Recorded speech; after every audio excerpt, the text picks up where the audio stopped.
na Arnel, ito po ay napakagandang tanong. Bakit ipinipilit ng Iglesia ni Cristo na ang Katoliko ay sumasamba sa larawan o rebulto? Ang itinuturo sa amin ng mga pari ay ang Diyos ang sambahin. Hindi ba ito ay isang pagpaparatang? Ang nagtanong po, kapatid na Arnel, si Leonardo Gasmen ng Maginhawa Street Teachers Village East, Quezon City. At itong katanungan ito ay meron ding nagtanong sa SM North, kapatid na Arnel. SM North? Oo. Sige nga. Itatanong ko lang sa Iglesia ng Cristo kung bakit wala kayong mga santo at wala kayong prosesyon. Kasi nung January 9 ay mayroon kaming prosesyon dito sa Quiapo. Ang una pong tanong, pinipilit daw po namin na ang kinagistang relihiyon o Iglesia Katolika sumasamba sa larawan o rebulto. Wala daw pong ganon na itinuturo ang mga pare. Kaya kami daw po nagpaparatang. At pagkatapos yung napanood naman po natin, nagtanong nasa SM North pa siya.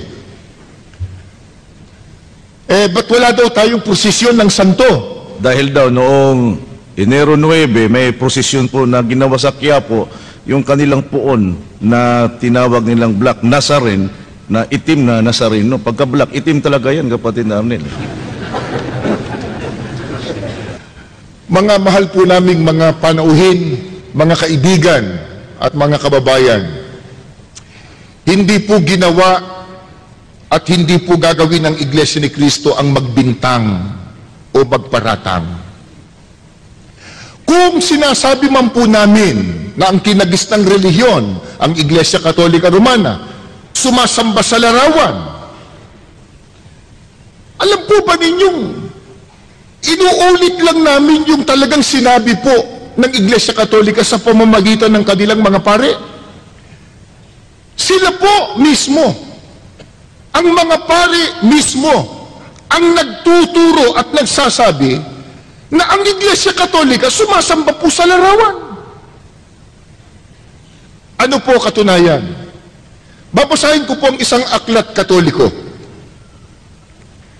Siya ang inyong pakinggan, ang aral na Katoliko. Ito po ay isinulat ng paring si Enrique Demond.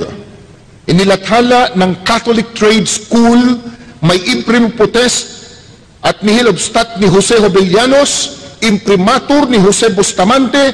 Babasahin ko po ito dito sa pahina 12. Ito po ang sabi ng pare, hindi po kami.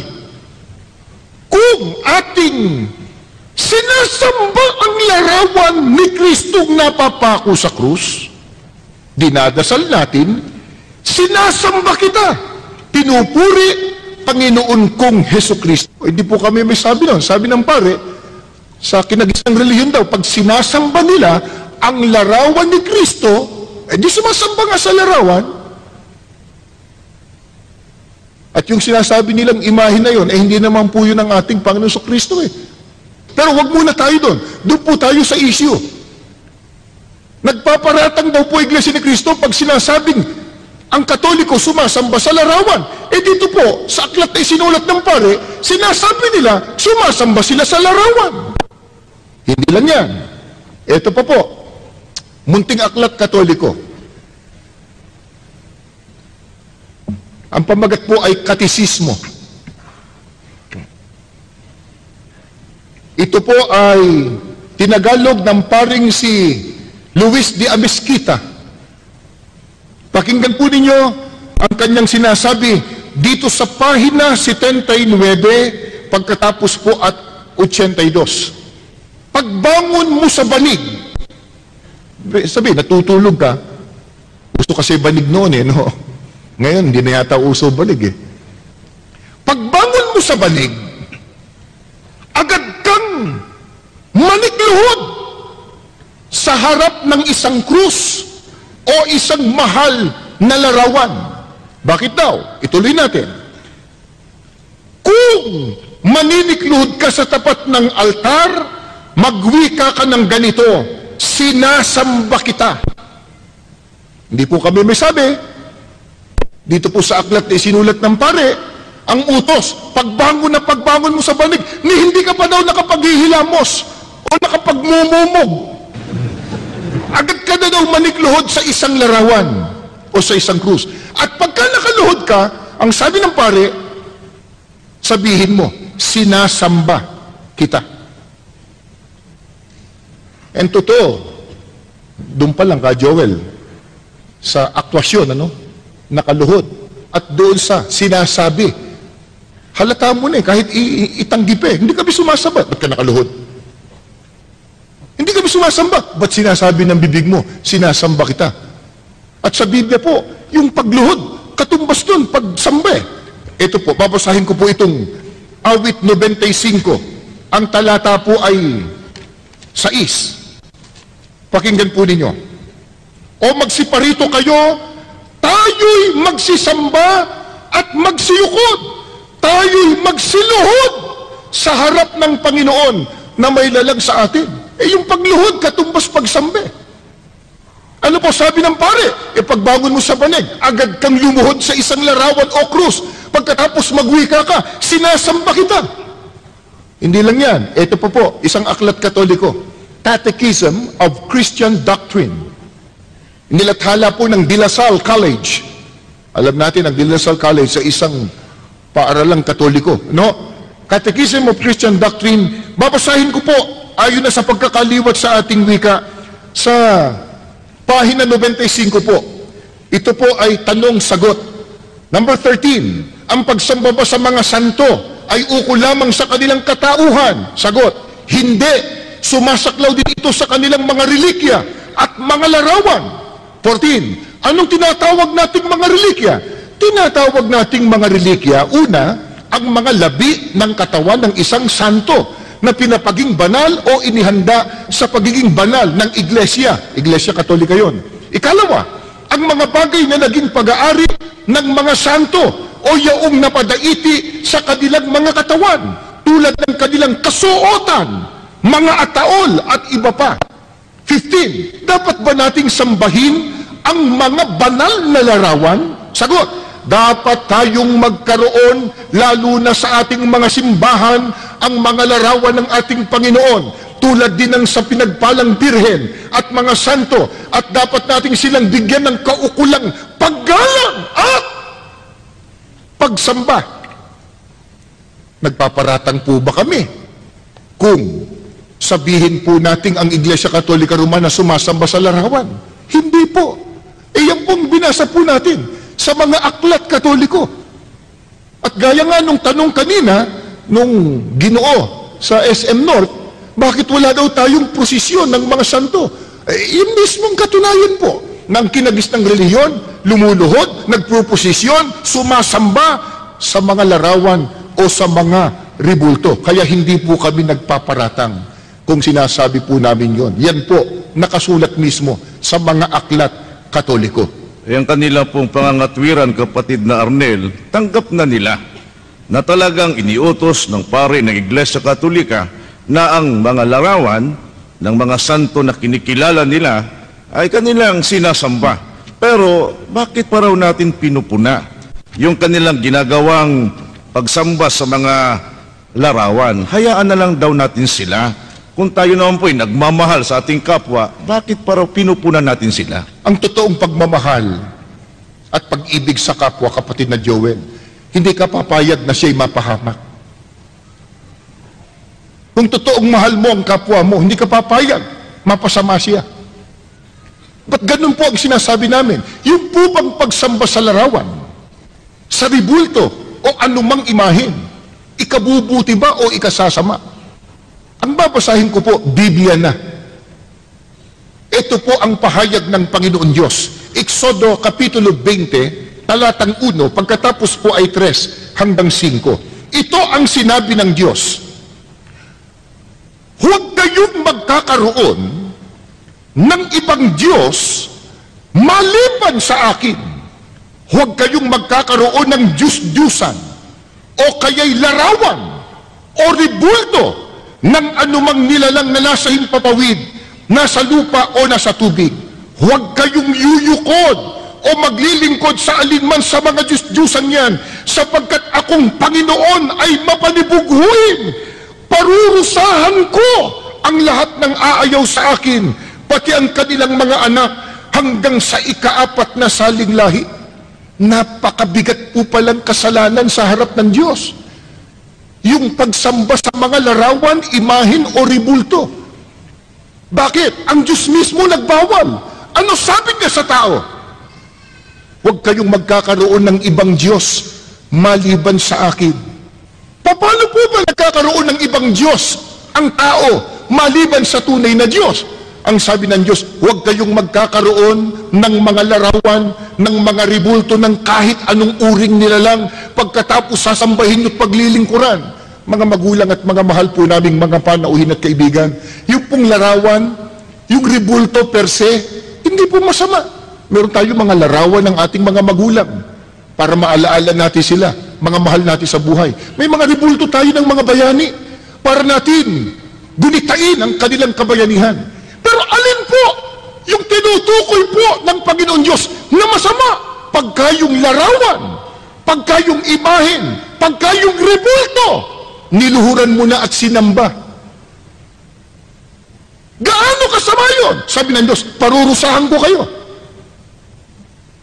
Kaya kung pinupo naman po natin, hindi lang naman pong kinagis ng relihiyon, lahat ng uri ng paniniwalang sumasamba sa mga Diyos-Diyusan o larawan, pinupo na po natin, hindi po para sila po'y tulig sa inlang. Hindi po.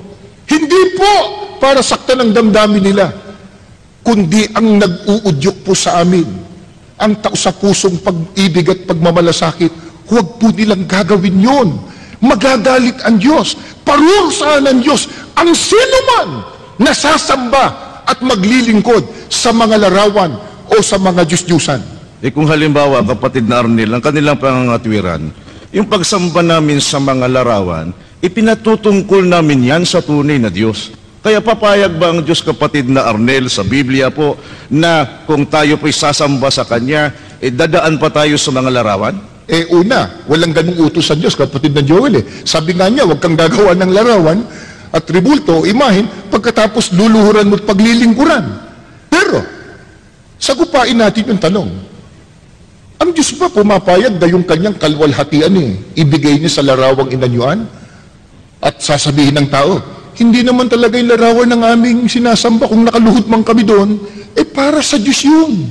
Ito sabi ng Diyos, ang babasahin ko po, Biblia, Isaias 42, ang talata po ay 8. Pakinggan po ninyo, ako ang Panginoon, na siyang aking pangalan at ang aking kalwalhatian ay hindi ko ibibigay sa iba o ang aking mangkapurihan sa mga larawang inanyuan. Ang liwanag po, emphatic ang sinabi ng Panginoon Diyos. Siya daw anya ang Diyos at yung kalwalhatian niya at kapurihan, hindi niya ibibigay sa iba kahit pa sa mga larawang inanyuan. Ba't natin ikakatwiran ngayon? Kung nakaluhod man kami sa larawan, para sa Diyos yun. Sabi ng Diyos, wag! Yung kapurihan ko, hindi ko ibibigay yan. Para maintindihan po natin sa isang ganitong paliwanag, kapatid na Joel, halimbawa, at sino man yung nagtanong, si Leonardo Gasmen, merong mag-asawa, medyo nagkagalit. Galit po yung babae doon sa kanyang asawang lalaki. Ang sabi niya, pinagtataksilan mo ko. Nakita ko, may kasama kang ibang babae. Holding hands pa kayo. Sabi nung lalaki, abi hindi. Yung paghawak ko sa kamay niya, para sa'yo yun. Kung nakaluhod man kami sa larawan, hindi talagang yung larawan, para sa Diyos yun.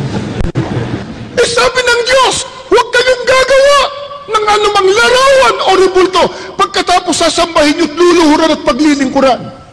Yung aking kapurihan at yung aking kalwalhatian, hindi ko ibibigay sa iba kahit pa sa larawang inanyuan, sabi ng Diyos. Kaya bawal po yan ng ating Panginoon Diyos. Baka sabihin nila, kapatid na Arnel, noon yun.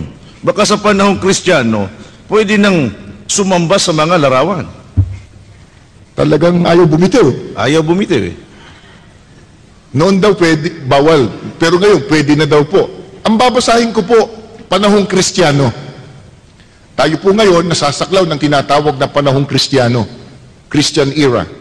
Pakinggan po ninyo, ito po'y sulat sa aklat ng mga gawa ng mga apostol, 17. Ang talata po ay 29 hanggang 31. Pakinggan po ninyo, panahong Kristiyano na po ito. Yamang tayo'y mga anak ng Diyos, huwag nating akalain na siya ay tulad ng larawang ginto, pilak o bato na pawang likha ng isip at kamay ng tao. Mahabang panahong di pinansin ng Diyos ang di pagkakilala sa kanya ng tao, ngunit ngayon iniuutos niya na magsisi sila't talikdan ang kanilang masamang pamumuhay sapagkat itinakdanan niya ang araw ng paghukom sa sanglibutan at ito'y buong katarungan niyang gagawin sa pamamagitan ng kanyang hinirang. Ito po, turo ng mga unang alagad ng ating Panginoong Kristo. Panahong Kristiyano po yan. Ano sabi? Huwag niyong aakalain na ang Diyos tulad lang ng larawang ginto, pilak o bato na inukit lang ng karunungan ng tao. Isipin po ninyo, yung akalain mong ang Diyos parang ginto, bato, kahoy, masama na eh. Di lalo pa, sabihin mong Diyos mismo yon. Di ba, minsan makita mo, papahiran ng panyo. Tapos ipapahid pa sa buong katawan niya. Kasi paniniwala niya, gagaling daw sa kanyang karamdaman.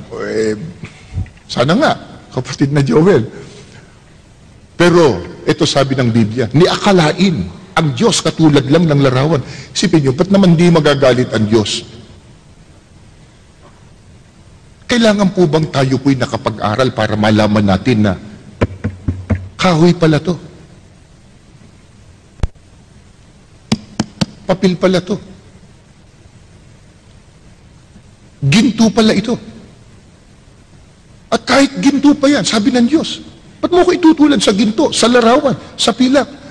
At kung napansin po niyo yung talatang binasa ko, itinuring ng Diyos na kasamaan yun. At pinapagsisisi ang mga taong sumasamba sa mga larawan sapagkat nagtakdaan niya ang Diyos sa pamamagitan ni Kristo ng araw ng paghuhukom. Kaya sapagkat mabigat na kasalanan yung pagsamba sa mga larawan, kapatid na Arnel, sa panahong Kristiyano, ano po ang mabigat na parusa kapag ang tao po ay sumasamba sa mga larawan? Babasahin po natin sa Apokalipsis 21. Ang talata po ay 8. Ganito po ang turo sa atin ng banal na aklat. Ngunit sa mga duwag at sa mga hindi mananampalataya at sa mga kasuklam-suklam at sa mga mamamatay tao, sa mga mapakiapid at sa mga manggagaway at sa mga mapagsamba sa Diyos-Diyusan, mga larawan, rebulto, imahin, at sa lahat ng mga sinungaling, ang kanilang bahagi ay sa dagat-dagatang nagniningas sa apoy at asupre na siyang ikalawang kamatayan. Ibig lang po sabihin, hindi po maliligtas pagdating ng paghukom, bagkus mapapahamak sa dagat-dagatang apoy ang mga tao po na nahulog sa pagsamba sa mga Diyos-Diyusan, sa mga larawan o sa mga imahen. Kaya kung sakali po naririnig po ninyo na pinupuna po namin yung ginagawang pagsamba ng ibang mga tao, ibang relihiyon sa mga larawan, inuulit po namin, hindi dahil sa nais po namin manakit ng damdamin o kaya ay sakta ng kanilang kalooban. Hindi po. Nais lang po namin na huwag silang mapahamak. Iwan yung masamang pagsamba sa Diyos-Diyusan. Ang sambahin po natin ang Diyos na makapangyarihan sa lahat. Isipin po ninyo. Sa panahon natin ngayon, di ba? Nagsisikap halimbawa ang mga alagad ng batas, ang mga iba't ibang ahensya ng gobyerno para sugpuin yung mga salot na nangyayari sa ating lipunan. Halimbawa, yung drug addiction. May mga kilusan na ilantad yung mga drug pushers, mga drug lords, dahil yung mga yan sinisira hindi lamang ang kalusugan ng ating mga kababayan, kundi pati na ang kanilang mga kinabukasan. Pero kung yun, sinisika po natin, lalo na yung sisira ng ating relasyon sa Diyos, dapat po nating punahin. Yung sisira ng ikapagtatamo natin ng kaligtasan pagdating ng paghuhukom, dapat po nating punahin. Hindi sa layuning malakit ng damdamin, kundi sa layunin po, maligtas sila pagdating ng araw ng paghuhukom. Salamat po kay Ginoong Leonardo Gasmen. Isang tanong pa, kapatid na Arnel.